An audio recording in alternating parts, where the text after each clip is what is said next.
Good afternoon, everyone. I am Charisma Pareja from the Group 7, and I am the last presenter of our group. So, before anything else, I would like to thank you to my co group mates, Ma'am Pipito, Ma'am Pinkay, Ma'am Kisada, and Ma'am Sarko for the effort and cooperation to pursue our group activity or group reporting. Therefore, um, our topic is Unit 4, Trends and Issues in Curriculum and Curriculum Development. Right. So, my topic under the Unit 4 is all about the role of technology in curriculum development worldwide. So, there are my objectives or key topics to discuss in these presentations. So, number one, we have to identify and explain the key technological trends shaping curriculum development worldwide. Number two, examine how digital tools and platforms enhance students' engagement and learning outcomes. And the third, understand the importance of teacher training and continuous professional development and technology adaptation or adaptations. So, the role of technology in curriculum is how technology helps teachers do their work. So, there are four given uh, that could help the teachers to do their work and for the students also to overcome or to meet their learning outcomes or objectives. So, we have personalized learning experience. So it allows students to meet their preferences and interests. So when we say or when we talk about personalized learning experience under the role of technology curriculum, we mean using technology. So gumagamit po tayo ng mga technology or platform to tailor the educational experience to each individual student's needs, preferences, paces, and interests. So what are its involvement? Ano ba yung mga platform na involved when it comes to educational learning na gagamitan natin ng teknolohiya. So like for example, um, adaptive learning platform. Yun. So this system like Khan Academy, Dreambox, no? So makikita natin yung mostly like sa Canva, no, meron niyang Dreambox or Google Drive or IXL. Adjust the difficulty or type of content based on how the students is doing. So, example nito ay if student is struggling with a math concept, the platform gives them easier problem or more practical before moving on. Ayan. So, yan po yung objective kung gumagamit po tayo ng personalized learning experience. So, like for example also is that culturally relevant and accessible content. So ito ay technology allows for localization and translation, offering diverse materials that reflect students' background and languages. So example in actions, no? A grade students using an AI-powered platform is studying biology. The system notices they learn better with visual.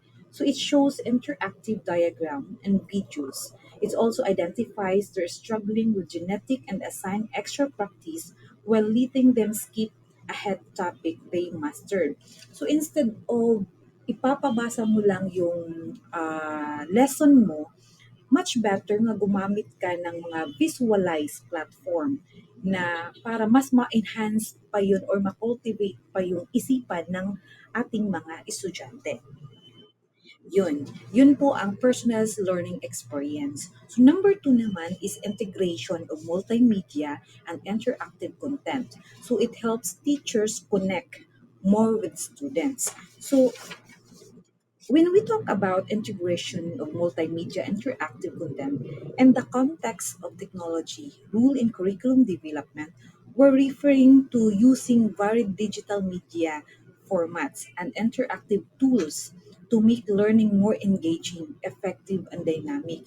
So, like for example, when we say multimedia, using multiple forms of content, video, audio, images, text. So sa under video, meron tayong educational YouTube videos. 'Di ba? So, like for example, ito, we are recording, no? We are actually recording a video presenting an educational topic. So, pwede natin 'tong i-upload in which ina-upload talaga natin kasi nga gumawa tayo ng YouTube account under Proof@9 Kang Doc Lolets, di ba po? So, yan yung isa talaga in actual basis. Yan yung isa na examples sa integration of multimedia. So, gumagamit din tayo ng animations. Like for example, yung reporting natin sa Proof and 3, no? Meron akong nakikitang gumagamit ng mga animations just to elaborate hindi lang sa wordings pero through visual. Ayan. So like for example also audio, podcast, language pronunciation tools. So meron akong nakita like for example, ang students ay gustong mag-learn ng isang Korean language. Okay? Isa itong platform or isang translator platform na kung saan nakakapag-learn yung bata through audio. Pinapakinggan niya kung ano yung bibitawan niyang salita na ita-translate in terms of audio yung pag-translate ng isang lingwahe. Ayan. So, yan ay isang uri ng example ng integration of multimedia. So, like for example also hands-on learning, no, interactive content or hands-on learning. Gumagamit tayo ng quizzes and tools with instant feedback. Like for example sa group chat natin, kung meron tayong tawag ito, kailangan pumili. So, dinadaan natin sa polls, no? Or quizzes. Like, for example, gumagamit tayo ng quizzes under quizzes.com. So, yan po ay uri ng isang interactive content or hands-on learning. So, why it is matters? It is matters because the students actively engage, not just passive learning. It helps in better retentions and understanding of complex concepts. It's also support collaborations, especially when integrated into group tools like Google Slides, Padlets, or Kahoot. Ayan. So, like for example, no, another example, in a history class, instead of just reading about World War II, kung gusto natin mag-recall or malaman kung ano talaga ang kasaysayan ng World War II sa bansang Pilipinas, the students watch a mini documentary or explore an interactive timeline, take a quiz, and then work in a group using a collaborative digital whiteboard to discuss events. So instead na binabasa mo lang, pwede tayong manood ng mini documentary and then explore, interact with the topic given. So, mas maganda or mas na-elaborate yung purpose ng isang lesson towards sa mga estudyante through integration of multimedia. Alright? Then, the third one is the facilitating access to global resources. So, from there, it allows access to more resources. So when we say or when we tackle about facilitating access to global resources under the rule of technology and curriculum, we mean that technology allows students and educators to tap into a vast, diverse world of learning materials and experience beyond their local environments. So what does it mean? So like for examples, um, access to worldwide educational content.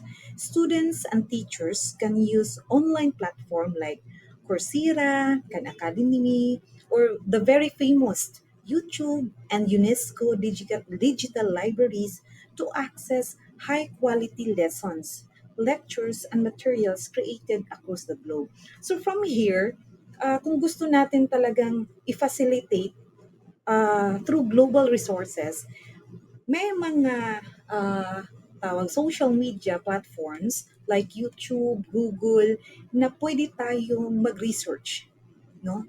Mas i-deep pa natin kung ano yung mga content and lessons na pwede nating mas i-elaborate in order na mas malatag natin sa mga estudyante yung mga kailangang learning nila.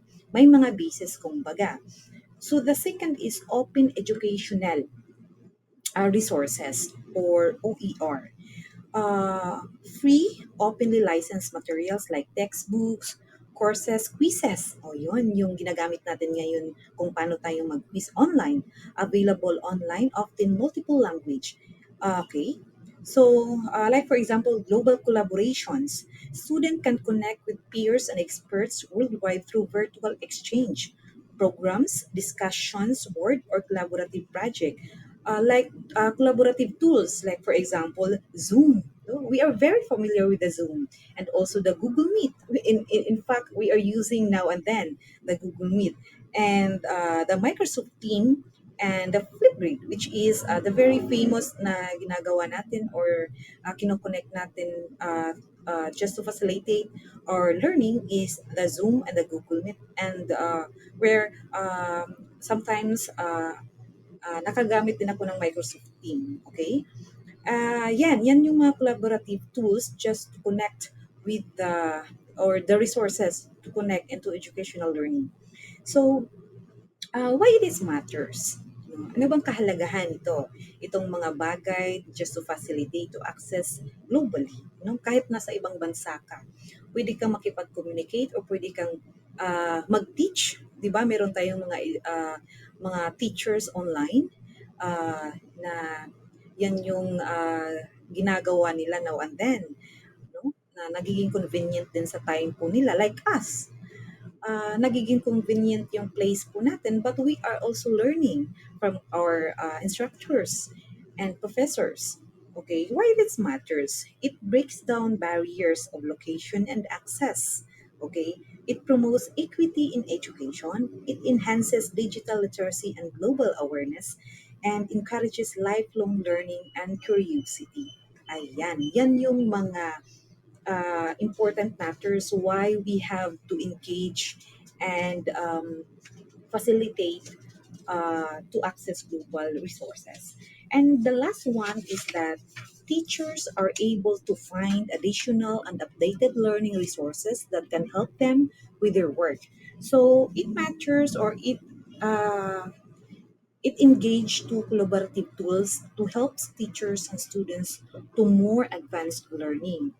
Okay, so, when we talk about real-time feedback, okay, and assessment tools, the role of technology in curriculum development were referring to digital systems instantly evaluate students' work and give immediate responses, allowing for faster learning adjustment and better outcomes.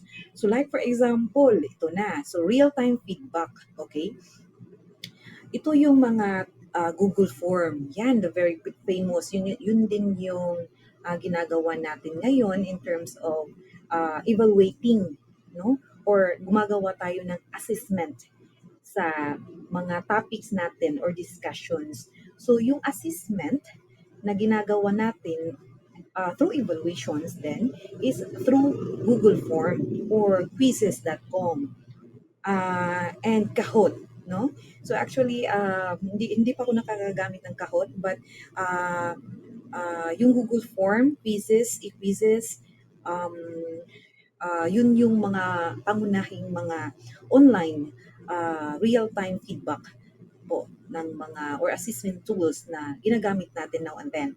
So, it gives students immediate results after answering questions. No waiting for a teacher to mark manually. Students know right away if they're right or wrong. Ayan. So, why it is so powerful, or why it is very important in this kind of curriculum, because it encourages active learning and self-awareness in students. It allows for quicker intervention and support. It enhances engagement with interactive tools, and also reduces anxiety. Students know where they stand without surprises. Ayan. So that are the four rules of technology curriculum that could help teachers and mostly students to do their work, and also to to access informations and learning in different kind of platforms. Ayan.